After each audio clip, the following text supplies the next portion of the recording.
Paper leak कांड में सुर्खियों में रहे भाजपा के गाजीपुर से विधायक पेदीराम अब एक नए विवाद में घिर गए हैं। मामला राजधानी लखनऊ में गोमती नगर के भरवारा इलाके का है।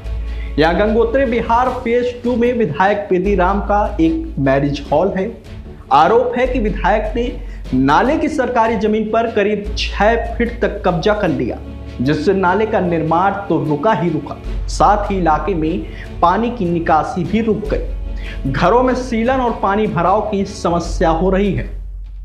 बता दें कि शिकायत के बाद हाल ही में नगर निगम की टीम बुलडोजर लेकर अतिक्रमण हटाने पहुंची थी, लेकिन विधायक ने फोन पर लेखपाल को कथित तौर पर धमकाया और गालियां दी, जिसके बाद कार्रवाई रुक गई। इतना ही नहीं, एक वायरल ऑडियो और वीडियो में यह बात भी सामने आई जिसमें विधायक ने कहा कि तुम्हारी नौकरी मुश्किल कर दूंगा।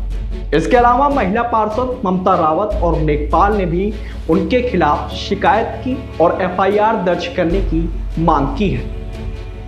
वह इस मामले को लेकर मंगलवार को विधायक पेदीराम नगर निगम मुख्यालय पहुंचे और इन सभी आरोपों को पूरी तरह बेबुनियाद और निराधार बताया।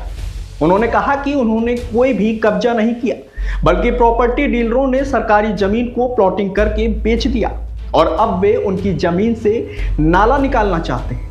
विधायक ने मांग की कि इस पूरे मामले की निष्पक्ष जांच हो और उस जमीन को अतिक्रमण मुक्त कराया जाए, साथ ही असली दोषियों पर कार्रवाई भी की जाए।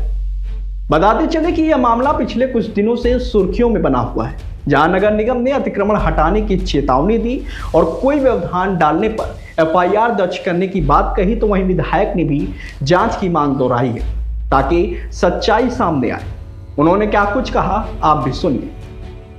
मेरा नाम है पेदीराम, विधायक जखनिया गाजीपुर, और मैं यहाँ जो है गंगोत्री विहार फेज 2 में कॉलोनी बनी है, वो मिस्टर ये टीएस मरनाल और मिस्टर गौतम रावत के द्वारा वो बनाई गई है। इसमें सरकारी ज़मीनें हैं, जो सरकारी ज़मीनें आपको मैं दिखा रहा हूँ। ये 35 नंबर मैंने दे रखा है, ये देखिए, ये है नाले की ज़मीन है और नाले की ज़मीन है जो नाला है, नवीन पट्टी है, तालाब है वगैरह तमाम तरह की सरकारी ज़मीन कम से कम 20 एकड़ है। उसको ये सब जो है कब्जा कर लिए हैं और कब्जा करके उसको वो प्लाटिंग कर दी है, प्लाटिंग करके बेच भी डाले। अब वहाँ जो है नाले की ज़मीन सब जमीन पर कंस्ट्रक्शन हो रहा है और कंस्ट्रक्शन हो रहा है, तो उसके लिए मैंने विधानसभा में उठाया था और विधानसभा में इतने नंबर मैंने दिया था नियम 51 के तहत। क्या आगे लिखा है, हाँ बिल्डरों द्वारा ये कब्जा कर ली गई है। आपको कोई नोटिस नहीं लगा? कोई नोटिस नहीं, वो उसको चेक करा लिया जाए, जो ऑडियो वीडियो जो भी हो उसको चेक करा लिया जाए, उसमें मेरी आवाज़ ही नहीं है। और दूसरी चीज़, उस पर फ़ोन आया है, तो जिसके फ़ोन से आया होगा वो फ़ोन बताएंगे, और या कोई फ़ोन किया होगा उसको चाहे तो मैंने तो मैं कल मुख्यमंत्री से मिला था और सारी चीज़ों से उनको अवगत कराया। और जहाँ तक वीडियो का, वीडियो मेरा नहीं है। जहाँ तक आप कब्जा करने की बात कर रहे हैं, ये बताइए, मैं आवाज़ उठाया कि नाला कब्जा कर लिया जा रहा है और सरकारी ज़मीन कब्जा कर ली जा रही है।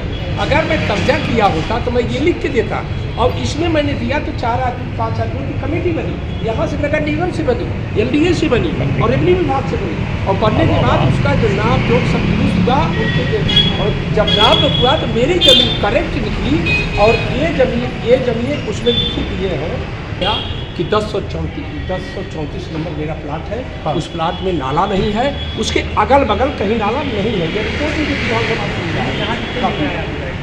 बात तो सुन लीजिए। और ये जो मैं अपना वो छोटा सा लान बनवाया हूँ, वो मैं बुकिंग नहीं करता हूँ। वो गरीब असहाय जो भी आते हैं उनके कल्याण के लिए मैंने फ्री में देता हूँ कि फ्री में आप जो है उसकी शादी कीजिए। और लोगों के यहाँ तो ये जानते हैं आज हर जगह ज़मीन नहीं है, उपलब्ध नहीं है, तो मैंने गरीब असहाय जो है जिनके पास पैसे नहीं है, शादी करने की जगह नहीं है, उनको मैं फ्री में देता हूँ। मेरा कहना ये है कि जो भूलेख पर जो नक्शे में जो जहाँ नाला है वहाँ नाला बनाया जाए, जहाँ सड़क है वहाँ सड़क बनाया जाए। अब मनमानी तरीके से कि वो नाला पाट लिए, प्लाटिंग कर दिए, मनमानी तरीके से निकाले, ये कैसे हो सकता है?